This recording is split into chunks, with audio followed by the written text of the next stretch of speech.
Today we're going to be looking at the queen, and the queen is the most powerful piece on the chessboard, and it's worth 9 pawns, equivalent to a rook, a bishop, and a pawn, 2 bishops and a knight, 2 knights and a bishop. You can tell it's very powerful. If we look at the moves that the queen can make, the queen is essentially a bishop and a rook combined. It can move horizontally, vertically, as many spaces as it can without hopping over a piece. Remember, the knight's the only piece that can hop over a piece.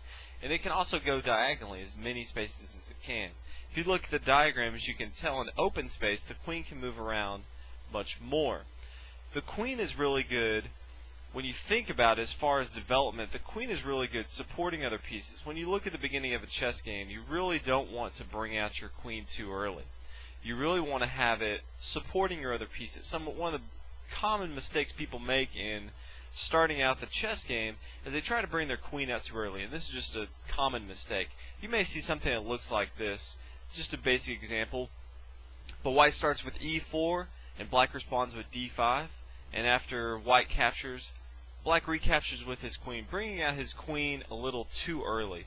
We can now gain a tempo by bringing our knight to c3, gaining a tempo meaning that we're developing and forcing our opponent to lose time, meaning he's going to have to move the same piece again while he should be developing other pieces. Let's say black moves his queen to g5. We can now bring our knight to f3, attacking the queen, and again gaining another tempo. We're developing our pieces, and black's not doing anything. He's running around with his queen.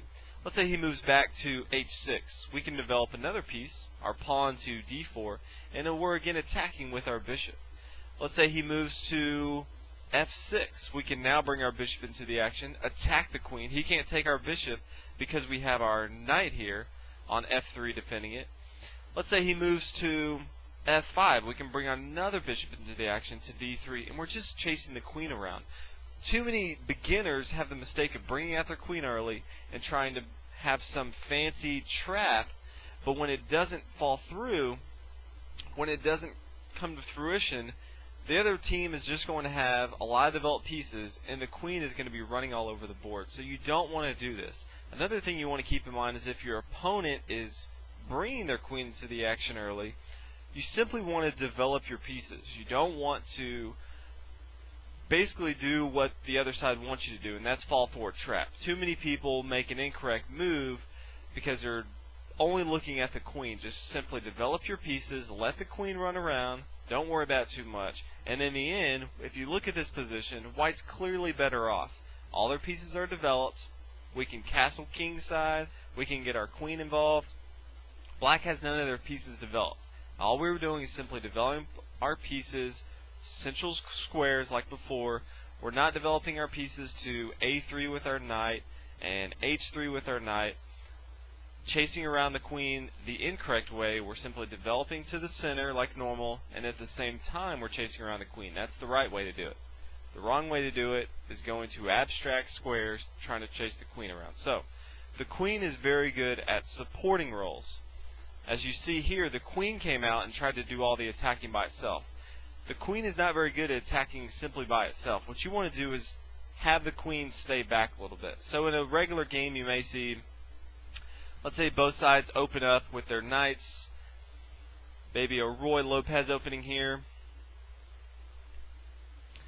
And as you can see, we're simply developing like normal, and these are just standard moves that you'll see here.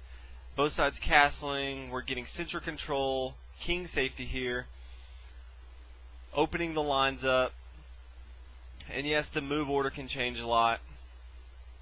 And then we're going to bring our queen in. We want our queen to support our other pieces. First thing we're going to do is we're going to bring our queen to square like e2. We want to connect our rooks on the back row. And our queen is really good at supporting our minor pieces. So right now we're supporting our bishop on d2 and our knight on f3.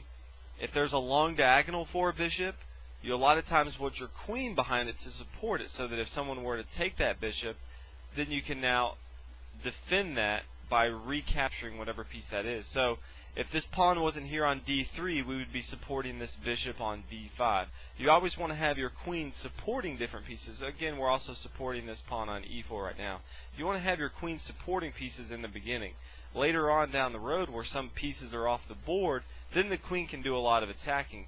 But at the beginning, you really want to keep it back, and you want to have it do more of a supporting role. You don't want your queen out in the middle and have it be chased around, because then you can't get your other pieces developed. When all your minor pieces are developed and you have a strong attack, then you can use the queen to increase that attack, and then you can get the queen involved in the attack. So make sure a couple things. You know that the queen is the most important. Many times when you promote your pawns to the 8th rank and you can change to any piece, you're going to be changing to the queen, so you definitely want to be familiar with it. You want to make sure that at the beginning you keep it back, and when you develop it, you're developing it to support your other pieces, and later on you bring your queen to the action to help the attack out. So hope this helped with the queen. Enjoying your chess games. Thanks for watching.